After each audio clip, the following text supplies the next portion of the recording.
Evening, Bloomington. Tonight on the Tomatoe, zombies attack, pandemonium surrounds athletics in Indiana, and the local cat killer is at it again. But first, you may have heard of the recent merger of the journalism, telecom, and other schools into the IU School of Communication, Media, and Journalism. This is an unprecedented step towards higher success for these programs and has inspired other IU programs to do the same, including Criminal Justice and Fashion Design, Kelley School of Business and Contemporary Dance, Folklore and Informatics, and Biology and Religious Studies. Bath salts are sweeping the nation as the latest recreational activity following the Miami zombie incident last year. The IU Medical Center has seen an increase of more than 20 times its average number of admitted patients due to, quote, zombie attacks. Bloomington's finest are on full alert and have locked themselves in Bloomington Circuit Court.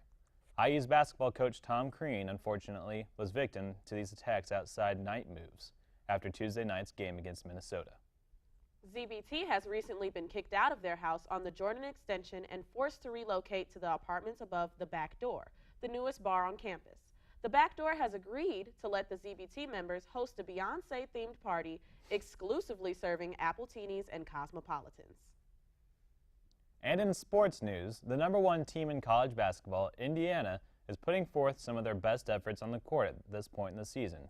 However, the same can't be said off the court. To start off, walk-on Taylor Weyer is being investigated by not only the NCAA, but also the FBI, CIA, and even the TSA for being the leader in one of the fastest-growing moonshine cartels in Bloomington. Weyer had never been suspected before, mainly because no one even remembered what he looked like, or that he was on the basketball team. The ultimate tip leading to this capture came from an undercover agent who had disguised himself as a player by the name of Tom Pritchard. Weyer has been taken into custody and is currently undergoing intensive interrogation. Will Sheehy, the Hoosiers' sixth man, has been sidelined following a freak accident while reenacting his infamous flexing of his muscles at the Purdue fans. While on a bar crawl, the heartthrob figured he could get 5 girls to come back home with him instead of his usual 4, and whipped out his bicep to try it. Instead, he wound up in the emergency room with a hernia and an elderly male nurse. To try and get a feel for what all has been going on, we sent out our field reporter, Bain, and he sat down with senior Christian Watford to try and get some answers. We could play back the interview for you, but due to Bain's mask and Watford's natural speaking ability, we could not understand them, and ain't nobody got time for that. Breaking news.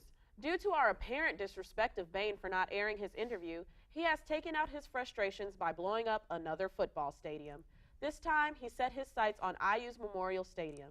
When contacted, the athletic department for IU seemed to actually view it as a kind gesture, as they will now turn the space into more parking for Assembly Hall. Reports have been made citing that the cats are going missing again here at IU and have been found dead. However, our sources say this cat killer is not the same person as before. Please be on the lookout for this copycat cat killer. Well, obviously, we have a cat strangler here in Bloomington. He climbing in your windows, snatching your kittens up, and doing nasty things to them. So hide your kids, hide your wife, and hide your kittens, boo-boo.